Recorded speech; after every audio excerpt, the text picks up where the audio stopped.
we'll get another extension. It just seems like this TikTok story is extension after extension after extension, and I don't expect that to change. Yeah, ultimately, China, well, ByteDance, Chinese company, we know the Chinese government is effectively kind of mini owners or macro owners of all companies in China. So you think that if there's a sale that is pushed, China, instead of selling the ball, would simply pop the ball and take it home. They'd rather have no TikTok in America. The fence that are not political, they don't really care. They just want the best car for the money. I'm not saying Tesla's the best car, but you get my way. President Trump's tariff announcement, stocks higher across the board and actually gaining steam. But maybe you're wondering, how do tariffs act? In-person CNBC sport event featuring key players breaking down the surging value inside the business of women's basketball. Request an invite now at CNBC. The Canada thing I would just point out, Brian, is one that is kind of not obviously digestible to a lot of folks. We have some minor trade issues with Canada, like lumber and dairy. Dairy. There's been a slight cooling off of some of that tariff and tax turmoil, and markets firming up a bit, stopping their slide.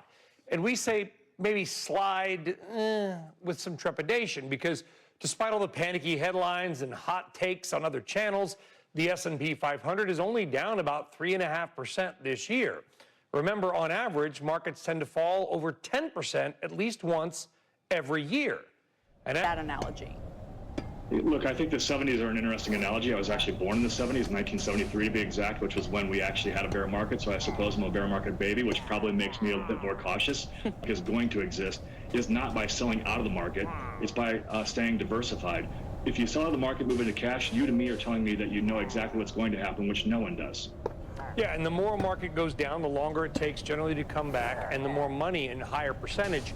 Utilize stains and odors, lifting them from the fiber with a formula safe for kids and pets. And it's made in the USA. Ever accidentally stable and predictable at the core retail is like a Walmart or something, but we have such impressive potential growth. Turned midday. We're still hanging green for the moment. The ADP employment report was stronger than expected. Yields moved up after sliding. First go to Megan Casella at the White House, who has the very latest for us. Megan?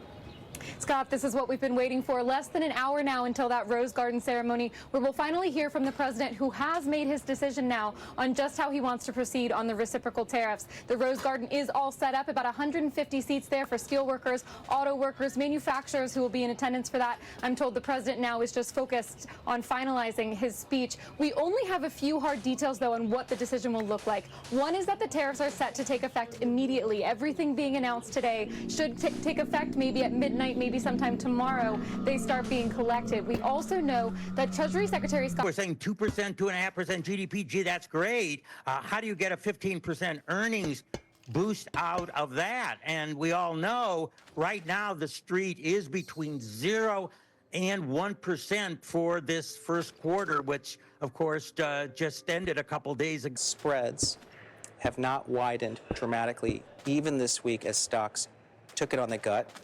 And if you look at one-year inflation break-even, so the estimated inflation from 1 year from now, 1 year ahead, that's actually fallen 30 basis points. So the bond market is not expecting more inflation. This is how much uncertainty there is across the space, but I also want to make the point that what's happening comes on the heels of 5 consecutive quarters of strong gains for the S&P 500, cumulatively call it 30% top to bottom. So if you tell me that after a 30% gain, I'm going to have 1 quarter where the S&P is down by 4% or so, I think I'm going to take that trade every